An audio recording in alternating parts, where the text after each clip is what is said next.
8월 2일 오늘 만나 성경 말씀은 요한계시록 21장 10절에서 11절 말씀입니다.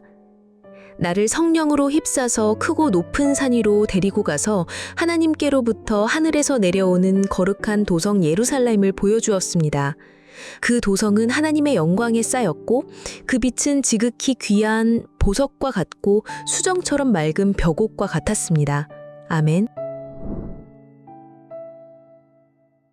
오늘 만나로 만나주시는 하나님을 기대합니다. 요즘은 그 추세가 조금 잦아든 것 같습니다만 한때 한국교회에 천국과 지옥 간증이 유행이던 시절이 있었습니다. 제 모교에도 꿈이나 환상 중에 천국과 지옥을 경험한 이들을 강사로 모셔 초청 집회나 부흥회를 열곤 했습니다. 이제 와서 돌이켜보면 지옥의 이야기는 모골이 송연할 정도로 끔찍하고 잔인했는데 천국의 찬란함과 아름다움은 지옥의 생생함보다는 다소 평이한 수준으로 다가왔던 것 같습니다. 첫째 날 지옥 간증 때는 저기는 절대 가지 말아야지 였다면 둘째 날 천국 간증 때는 아이고 영원히 끝나지 않는 예배라니 라는 감상이었달까요. 그래도 천국 파트도 나름의 하이라이트가 있으니 성서 속 네임드들을 만나는 대목은 지옥 못지않게 흥미진진했습니다.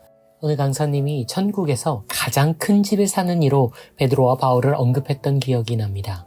그 두 사람은 하늘의 보상이 가장 큰 삶, 하나님께로 사람들을 인도한 전도자의 삶을 살았기에 인류 역사에서 가장 큰 상급을 받았다는 논리였습니다. 특히 바울은 평생을 전도와 선교로 바쳤기에 그 집이 대거래 수준을 넘어 거의 궁궐에 가까웠다는 묘사는 가깝게 예정된 전교인 새생명 전도축제와 전도 대상자 결단 서약으로 아주 매끄럽고 자연스럽게 빌드업이 이어졌지요. 오로지 전도자들만이 천국의 노숙자가 될 길을 면할 수 있다고 전해 들은 그날 귀가하면서 친구들을 어떻게 전도해야 할까를 고심하던 제게 친동생이 건넨 말은 아직까지도 저의 기억에 짙게 남아 있습니다. 형, 나는 오늘 간증을 들으면서 저런 곳이 천국이라면 가고 싶지 않단 생각이 들었어. 동생은 이어서 말했습니다.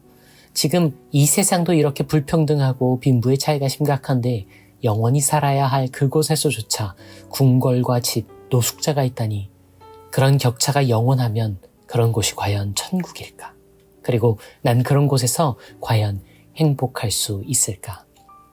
저는 그때까지 단 한 번도 해보지 못한 생각이었습니다. 천국과 지옥 간증에서 묘사의 해상도가 높아질수록 많은 세부사항들이 성서에 근거하기보다는 종교 문학과 전승, 전설에 기대고 있다는 점. 와중에 성서적 근거를 가진 경우는 요한계시록과 같은 문서를 문자적으로 해석하여 적용하고 있다는 점.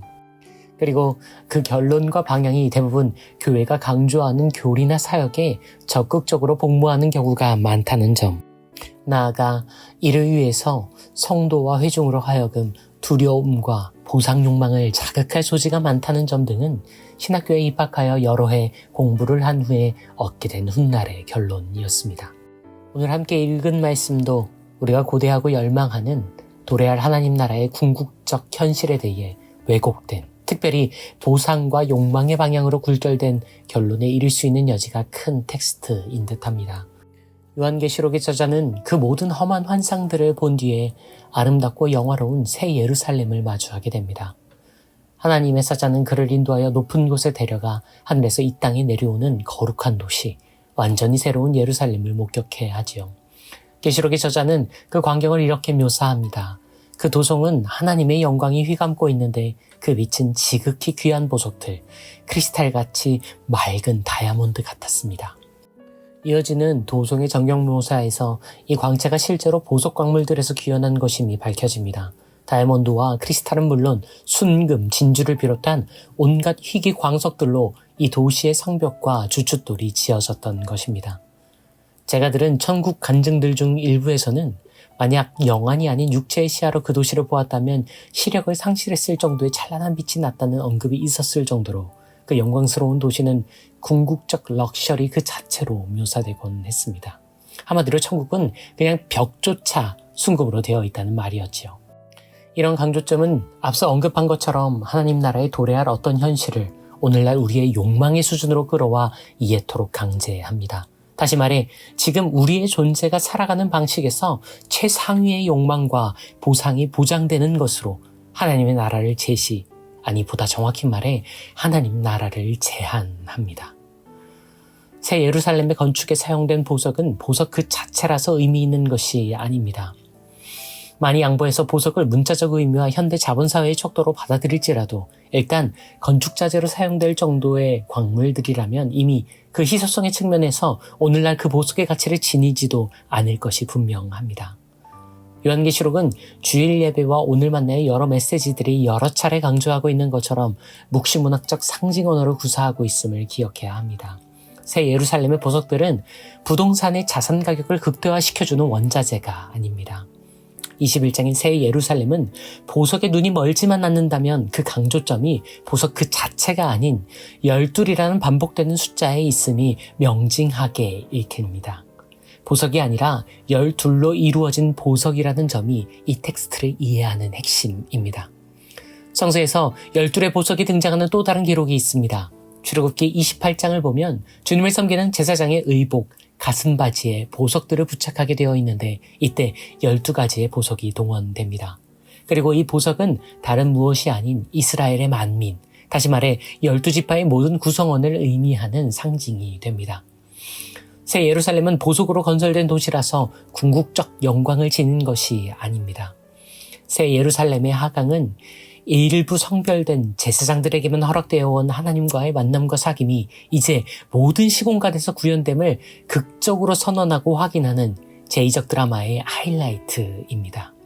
요한계시록은 하나님이 이스라엘을 통해 이루시려는 궁극적 비전, 즉 제사장의 나라가 마침내 완성될 때 우리 한 사람 한 사람이 그 성전의 거룩한 부분이 될 수 있음을 선언합니다.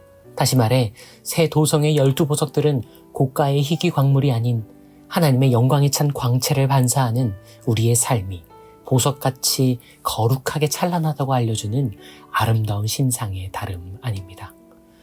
저는 이제 그날 제 동생의 말에 전적으로 동의합니다.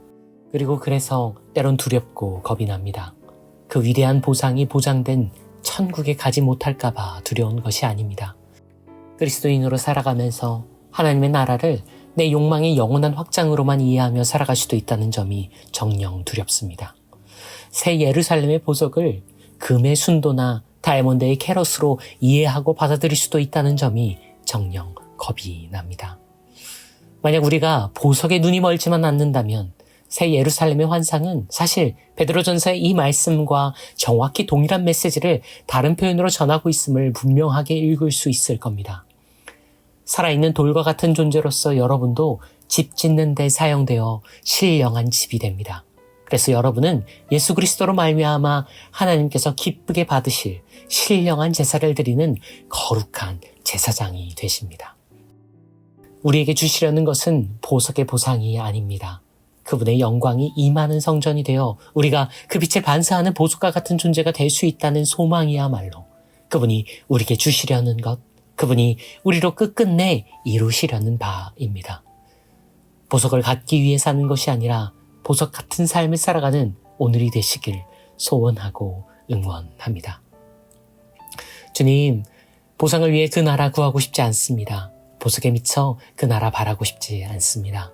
당신의 영광 그 찬란함을 다만 청명하고 고운 빛깔로 반사하기 위해 그 나라가 되고 싶습니다. 그 나라를 살고 싶습니다. 우리를 당신의 성전으로 만드시려 모퉁이 돌이 되신 그 이름 그리스도 예수님을 따라 기도합니다. 아멘. 이제 두 가지 제목으로 기도합니다. 하나님의 나라와 그 영광을 왜곡되게 반사하지 않는 교회가 되기를 염원하며 이어서 그리스도인들이 보석의 보상이 아닌 보석된 보람을 살아갈 수 있기를 소원하며 기도하신 후에 개인의 기도로 경건을 이어갑니다.